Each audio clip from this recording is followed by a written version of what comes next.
201 Rahasia Benua Bintang Malam. Semua orang di ruangan itu terdiam ketika mendengar kata-kata Seng Jun. Raja tua dari dinasti Sentian, mengalihkan perhatiannya kedua lelaki tua dari persekutuan alkemis, saat dia bertanya dengan nada sedikit berharap. Apakah ada harapan bagi persekutuan alkemis utama untuk membantu kita? Kedua lelaki tua itu menoleh untuk saling memandang dengan ekspresi putus asa di wajah mereka, sebelum lelaki tua yang duduk paling dekat dengan Seng Jun mengambil inisiatif untuk menjawab. Orang tua Jun, kau seharusnya sudah tahu jawaban dari pertanyaan ini. Persekutuan alkemis utama dipimpin oleh keluarga Feng, yang punya hubungan baik dengan Istana Kaisar Iblis. Kami juga tahu apa yang akan terjadi jika Istana Kaisar Iblis menguasai benua bintang malam, tapi saat kami meminta kantor pusat untuk campur tangan, jawaban mereka adalah cabang-cabang persekutuan alkemis di benua itu tidak akan terpengaruh oleh Istana Kaisar Iblis dengan cara apapun. Semua orang kecewa ketika mendengar jawaban sang alkemis tua, tetapi jawabannya sesuai dengan harapan mereka.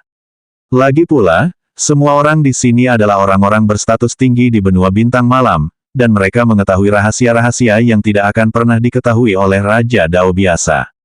Melihat keheningan telah merasuki ruangan sekali lagi, salah satu dari dua wanita menakjubkan dari ras elf gelap batuk sekali, menarik perhatian semua orang padanya, saat dia berbicara dengan nada agak marah tetapi pada saat yang sama putus asa.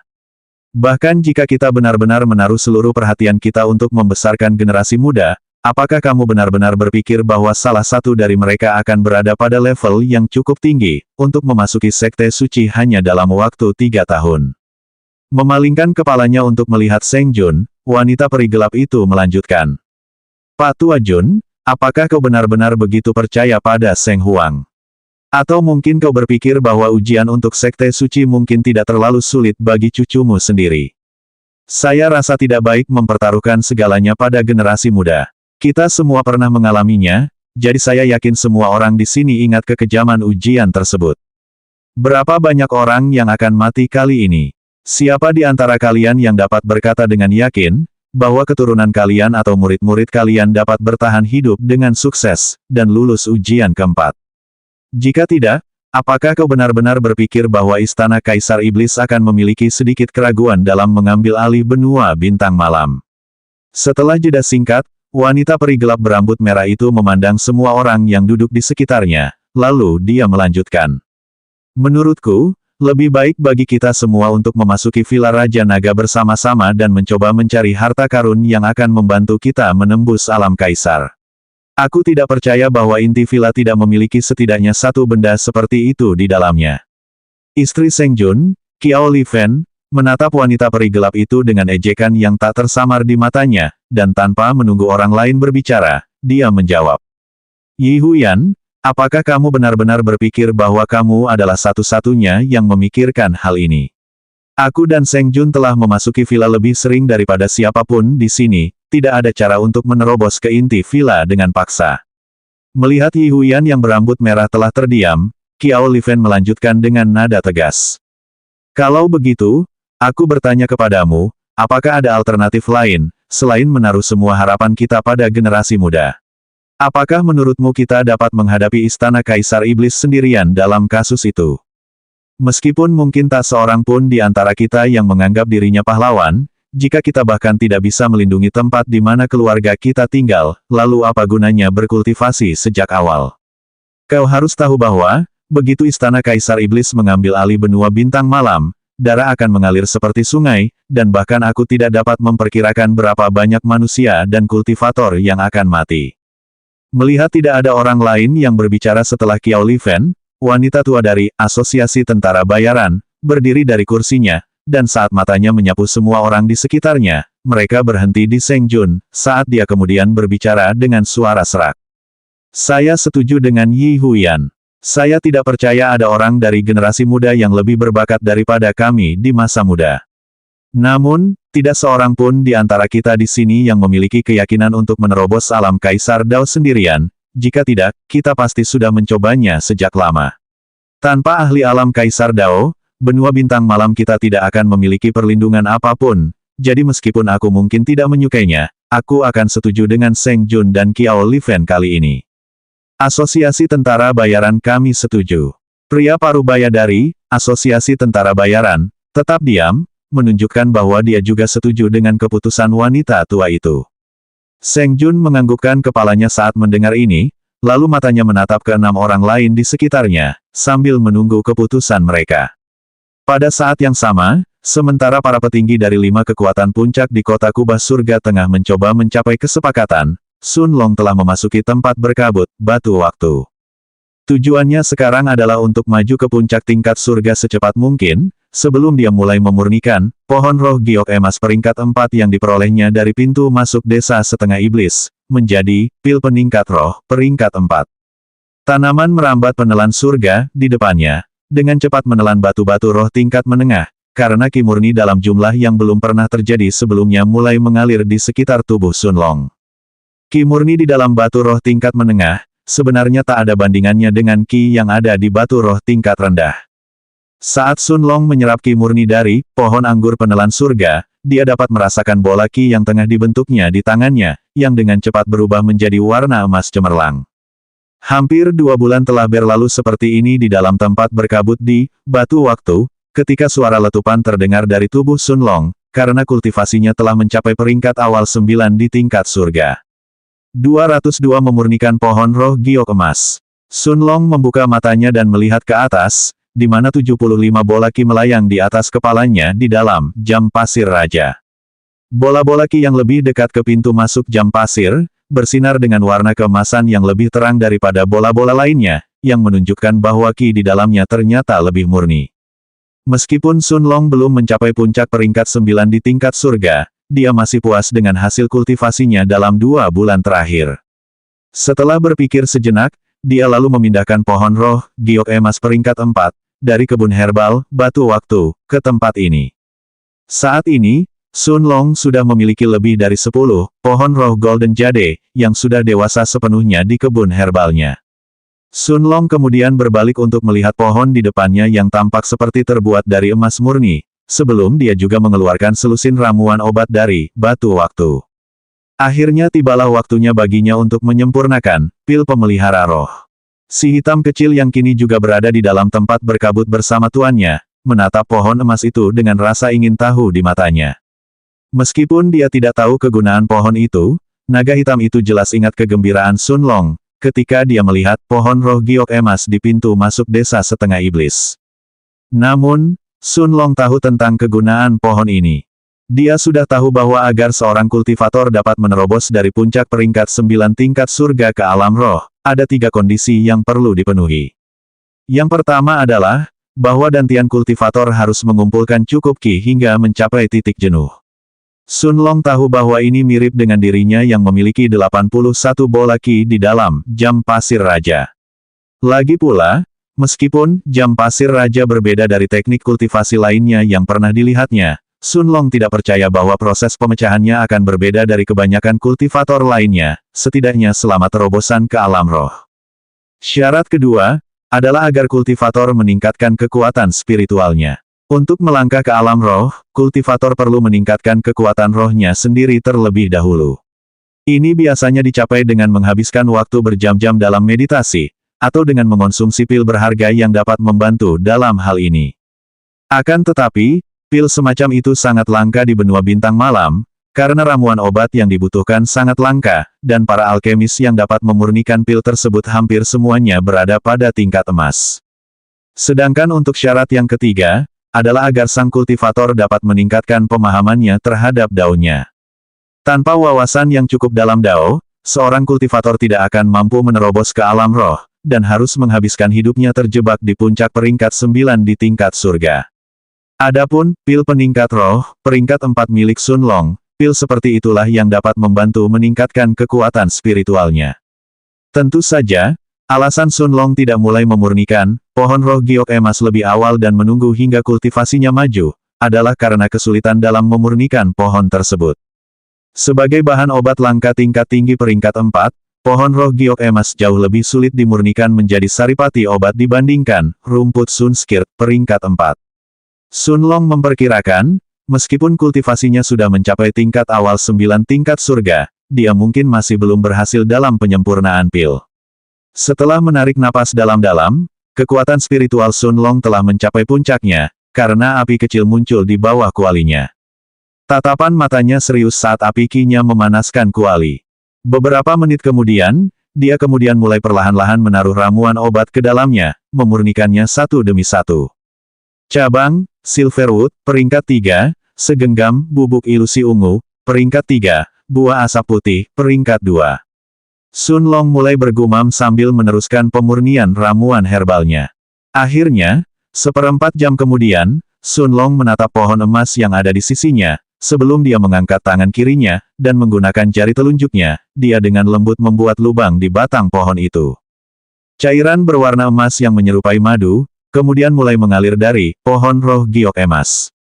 Sun Long menggunakan kekuatan spiritualnya, untuk mengarahkan cairan berwarna emas di dalam kuali. Akan tetapi, cairan ini sangat resistan terhadap kekuatan spiritual, membuat Sun Long kesulitan untuk mengarahkannya ke dalam kuali. Saat cairan emas itu masuk ke dalam kuali, Sun Long bisa merasakan sakit yang menyengat di kepalanya, hampir seolah-olah kekuatan spiritualnya tiba-tiba diserang.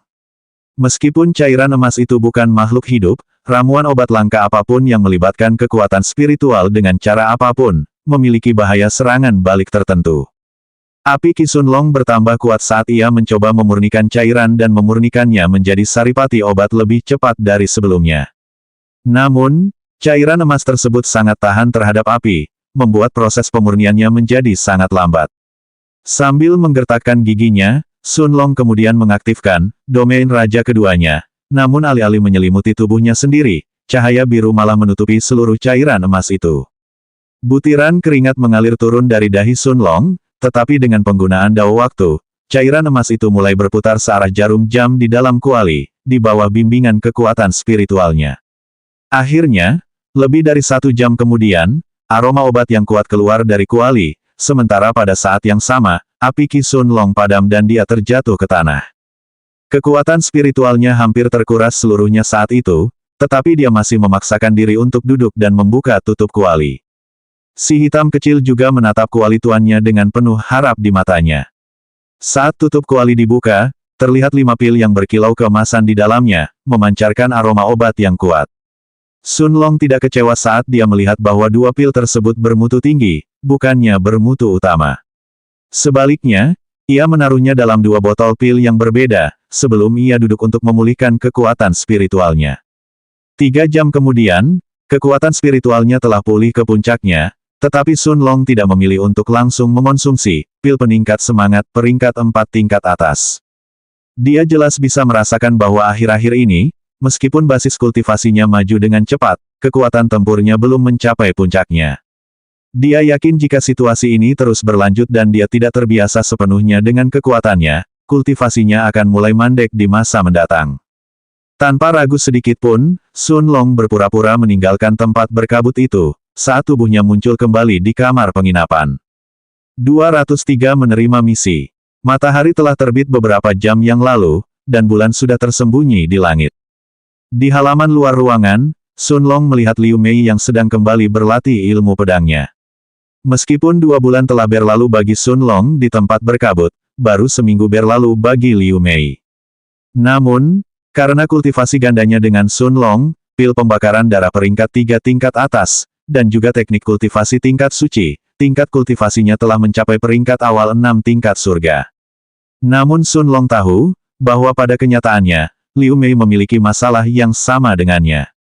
Karena dia tidak mengasah kultivasinya dalam pertarungan di dunia nyata, besar kemungkinan masalah akan muncul di masa mendatang juga. Lagi pula, tidak ada ahli yang lahir, hanya dari berkultivasi dalam pengasingan. Setelah mengemukakan masalah ini, Sun Long kemudian berkata, "Meyer, ayo pergi dan lihat apakah ada misi yang cocok di asosiasi tentara bayaran." Liu Mei menganggukkan kepalanya dan dengan senyum di wajahnya, dia cepat-cepat berganti dari jubah latihannya sebelum dia kembali ke halaman. Sun Long sudah tahu bahwa markas besar, asosiasi tentara bayaran, juga berada di sebelah barat kota kubah surga. Dia dan Liu Mei sama-sama duduk di punggung macan kumbang hitam, saat mereka segera mencapai markas besar, asosiasi tentara bayaran. Namun, sebelum macan kumbang hitam memasuki gerbang raksasa, Asosiasi Tentara Bayaran, suara si hitam kecil terdengar di kepala Sun Long. Tuan, Anda harus berhati-hati. Saya bisa merasakan banyak Raja Dao di dalam tempat ini dan dua di antaranya tampaknya memperhatikan kita. Sun Long tertegun saat mendengar ini, dan merasakan perubahan emosinya. Macan kumbang hitam itu memperlambat kecepatannya. Mengirimkan kekuatan spiritualnya ke dalam tempat berkabut, Sun Long menatap Little Black saat dia bertanya. Tidakkah mereka akan menemukan indera jiwamu, karena kita telah mengetahuinya? Si hitam kecil menggelengkan kepalanya, lalu dia berkata dengan nada bangga. Setelah aku berhasil mencapai puncak peringkat 5, indera jiwaku menjadi jauh lebih kuat. Seolah-olah ada kekuatan misterius dalam diriku yang tiba-tiba terbangun. Kecuali jika aku adalah Dao King peringkat 9, mereka tidak akan bisa menemukan keberadaanku. Dan bahkan seorang Raja Dao peringkat puncak 9 tidak akan dapat menemukanku dengan mudah. Sun Long tertegun, namun di saat yang sama senang karena si hitam kecil telah tumbuh begitu kuat. Setelah memikirkannya sebentar, dia tetap memutuskan untuk masuk ke Asosiasi Tentara Bayaran. Meskipun beberapa Raja Dao mungkin memperhatikannya, itu mungkin karena macan kumbang, dan bukan karena kemampuan individualnya. Lagi pula, Sun Long tidak mengungkapkan apapun yang akan menggoda Raja Dao, selain macan kumbang hitam itu sendiri tentu saja. Dan bahkan saat itu, Raja Dao yang relatif kuat pun memiliki kemampuan untuk menangkap binatang buas ajaib tingkat 6, apalagi yang tingkat puncaknya 5. Liu Mei mengerti bahwa Sun Long nampaknya tengah menghadapi semacam masalah, tetapi karena dia telah memerintahkan macan kumbang hitam untuk masuk ke dalam markas besar asosiasi, dia tidak mengatakan apapun. Pada saat yang sama, dua orang lelaki tua tengah duduk di depan meja, di dalam sebuah ruangan tersembunyi di asosiasi, tentara bayaran, minum dan tersenyum satu sama lain. Salah satu dari lelaki tua itu berwajah keriput, memiliki dua cuping telinga besar, dan hampir tidak ada rambut tersisa di kepalanya. Yang satunya adalah lelaki tua kekar dengan rambut putih panjang yang mencapai punggungnya, dan dahi lebar.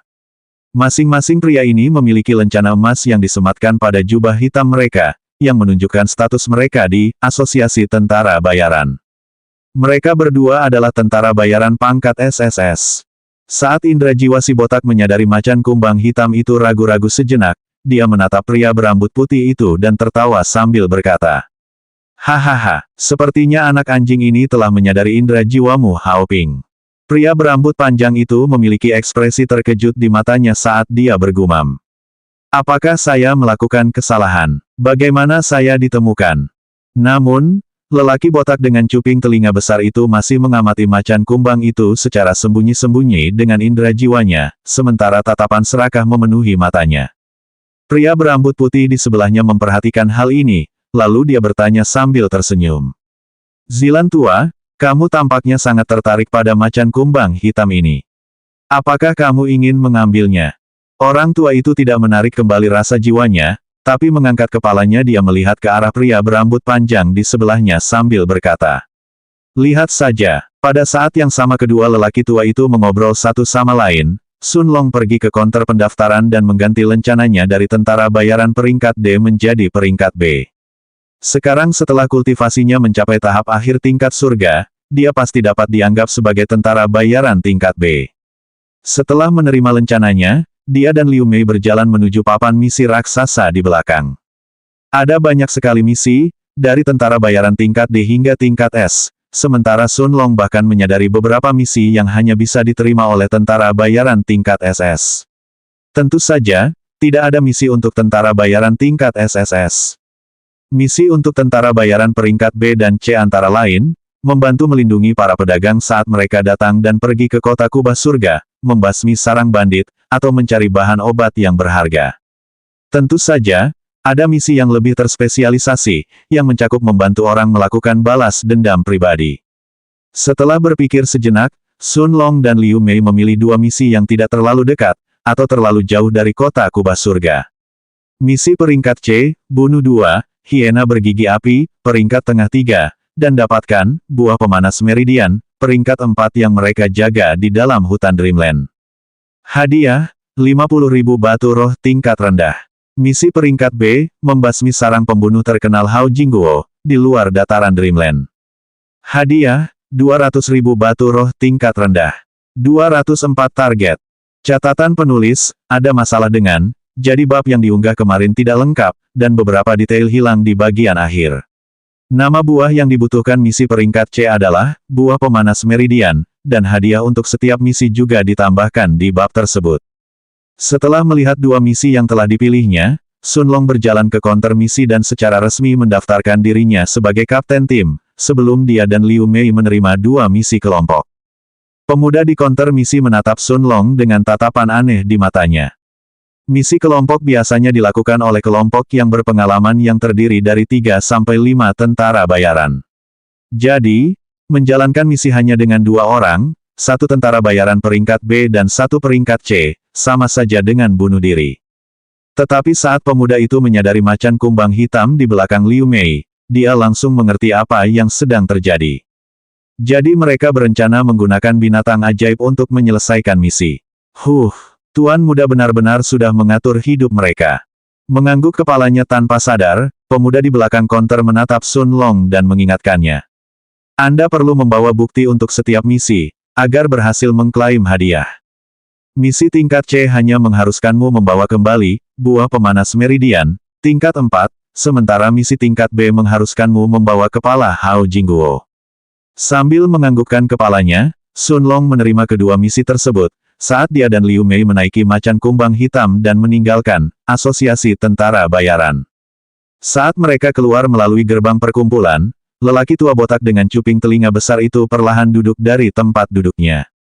Hao Ping yang berambut putih panjang menatapnya dengan kilatan di matanya saat dia bertanya. Zilan tua, apakah kamu sudah memutuskan? Menganggukkan kepalanya, Sue Zilan menatap Hao Ping, sebelum dia berkata dengan nada tanpa ekspresi. Memang, bocah kecil di tingkat surga tidak boleh diizinkan memiliki binatang ajaib peringkat 5 sebagai tunggangannya. Ini adalah aib bagi binatang ajaib peringkat 5 manapun. Selama anak-anak nakal ini pergi ke dataran Dreamland, itu akan menjadi tempat peristirahatan terakhir mereka. Tatapan Sue Zilan kemudian berubah serius saat dia melanjutkan. Namun, meskipun aku yakin bisa membunuh Raja Macan bersayap perak, jika perlu, aku tidak yakin apakah aku bisa memaksanya untuk tunduk. Ping tua, jika kau membantuku dengan ini, aku akan memberimu 20.000 batu roh tingkat menengah, beserta pedang biru 4 musim. Mata Hao Ping berbinar ketika dia mendengar kata-kata Sue Zilan, terutama bagian terakhirnya, tetapi setelah beberapa saat merenung, dia menggelengkan kepalanya saat dia berkata dengan tatapan serius di matanya. Zilan tua, sejujurnya aku sudah mendengar tentang sepasang bocah nakal yang menunggangi macan kumbang hitam tingkat 5 di dalam kota. Meskipun aku tidak tahu identitas mereka, aku tahu bahwa bocah berbaju biru ini adalah anggota persekutuan alkemis. Bahkan jika aku membantumu membunuh mereka, tidak mungkin persekutuan alkemis tidak akan menyadarinya. Selain itu, aku tidak tahu mengapa, tetapi bocah ini jelas menyembunyikan kultivasinya. Seminggu yang lalu, ketika dia memasuki persekutuan alkemis, dia menjadi alkemis tingkat 3 tingkat perak. Aku yakin kamu mengerti konsekuensi yang harus kita hadapi, jika kita membunuh anggota penting dari persekutuan alkemis. Sue Zilan tertegun sejenak ketika mendengar ini. Dia tahu bahwa jaringan informasi Hao Ping jauh lebih baik daripada jaringan informasinya sendiri, karena dia sendiri adalah orang yang penyendiri. Sambil menggertakkan giginya, Sue Zilan yang botak menatap lelaki tua di depannya dan berkata, saya akan menambahkan 30.000 batu roh kelas menengah lagi, bersama dengan pedang biru 4 musim. Hao Ping, jangan bilang kalau kamu benar-benar takut, persekutuan alkemis mengetahui hal ini. Kita hanya perlu bergerak begitu mereka berada di luar kota, dan tidak akan ada yang tahu.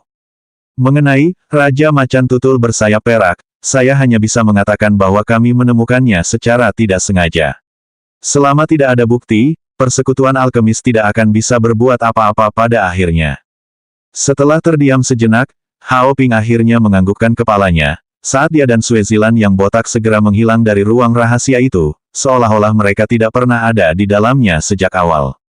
Pada saat yang sama, Sun Long menjelajahi bagian barat kota bersama Liu Mei, mengunjungi banyak toko tanaman obat, membeli berbagai jenis tanaman obat bermanfaat yang ditemukannya. Dia telah menghabiskan lebih dari 300.000 batu roh tingkat rendah sebelum akhirnya bergerak menuju bagian utara kota kubah surga. Hutan Dreamland terletak di sebelah utara kota kubah surga, dan bahkan dengan kecepatan macan kumbang hitam, akan memakan waktu setidaknya 2 hari bagi mereka untuk sampai di sana. Pada saat yang sama ketika Sun Long dan Liu Mei meninggalkan kota kubah surga, di sebuah bangunan besar di sebelah timur kota, seorang pemuda berusia pertengahan 20-an sedang berlutut di depan seorang wanita cantik berpakaian jubah ungu. Pemuda itu tidak berani mengangkat kepalanya dan menatap wanita cantik di depannya, saat dia berlutut di tanah dan berkata, "Penatua Zong, target yang kami awasi tampaknya telah menerima misi dari Asosiasi Tentara Bayaran, dan sekarang sedang menuju ke hutan alam mimpi." Zong Bia terkejut ketika mendengar laporan itu. Dia tidak menyangka seorang alkemis tingkat perak peringkat 3, akan menerima misi sendiri dan meninggalkan kota kubah langit sendirian. Dengan senyum memikat di wajahnya, wanita berjubah ungu itu tiba-tiba berdiri, sebelum dia berubah menjadi gumpalan asap ungu dan langsung menghilang dari ruangan.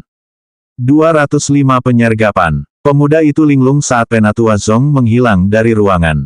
Hari pun segera berlalu dan macan kumbang hitam telah melebarkan sayap keperakannya saat ia terbang di atas awan, menuju hutan Dreamland. Namun, ekspresi di wajah Sun Long benar-benar serius, tidak ada sedikit pun senyuman.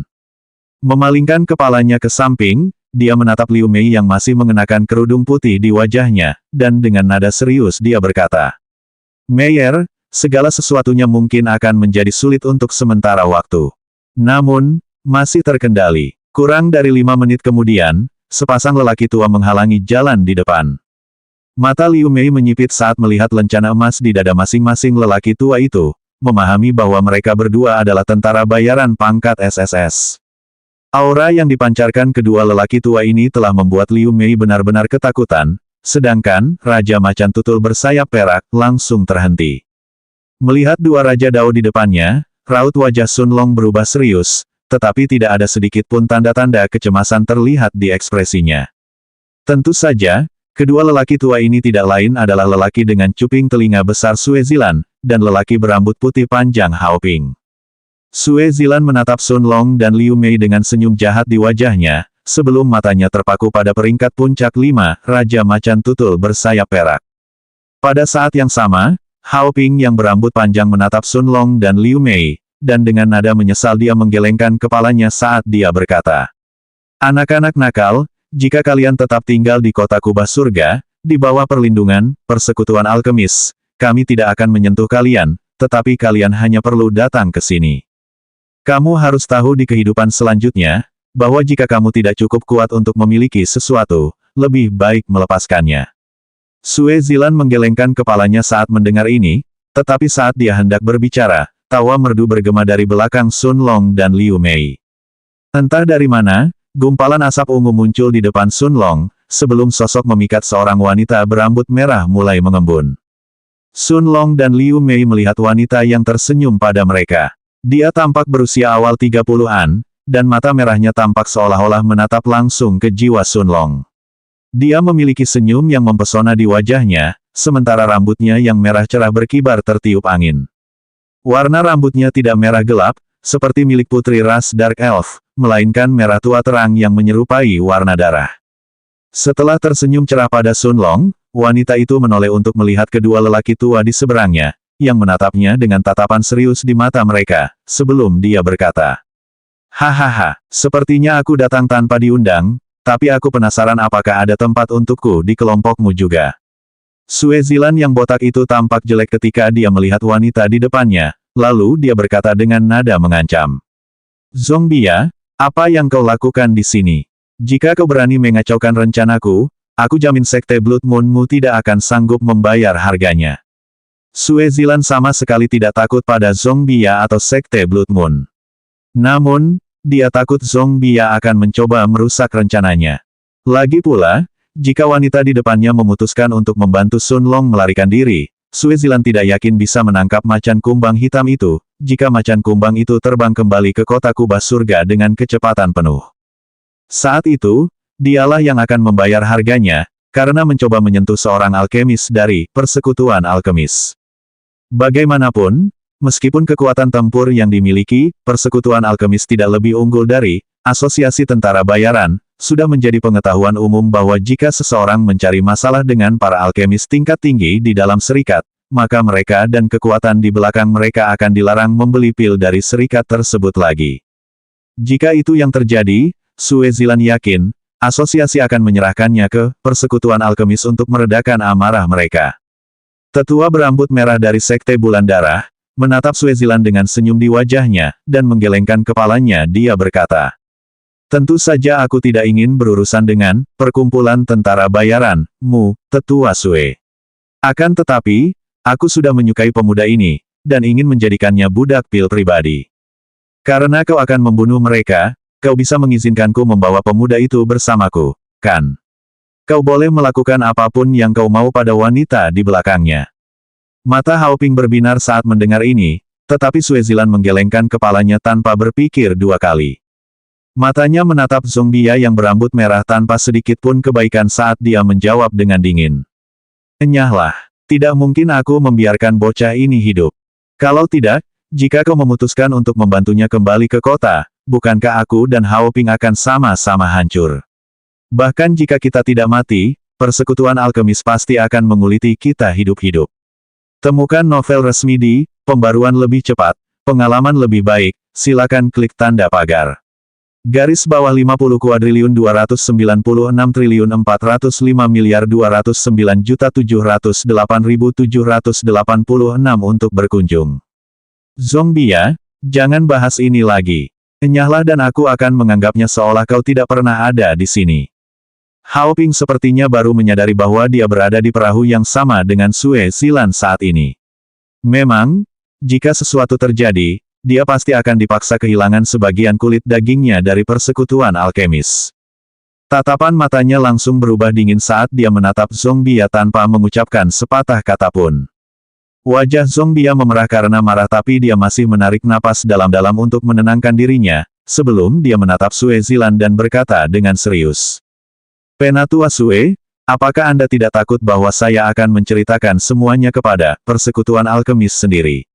Saya tidak peduli apa yang ingin Anda lakukan dengan macan kumbang hitam atau wanita di belakangnya, yang saya inginkan hanyalah sang alkemis sendiri. Saya bersedia bersumpah dau juga bahwa saya tidak akan mengungkapkan apapun yang terjadi di sini." Sue Zilan tertawa ketika mendengar ancaman Zhong Bia, dan dengan ekspresi mengejek di wajahnya dia berkata, "Hahaha, bodoh. Bahkan jika kau menceritakan semuanya pada persekutuan alkemis, selama bocah ini terbunuh dan tidak ada bukti, siapa yang akan percaya padamu? Apa kau akan membiarkan seseorang dengan sengaja mencari-cari di ingatanmu hanya untuk memberatkanku? Jangan membuatku tertawa. Mengenai sumpah daumu, aku tidak peduli dengan omong kosong ini. Siapa yang tidak tahu bahwa Anda telah terjebak di alam Dao-King tingkat 2 awal selama 6 milenium terakhir?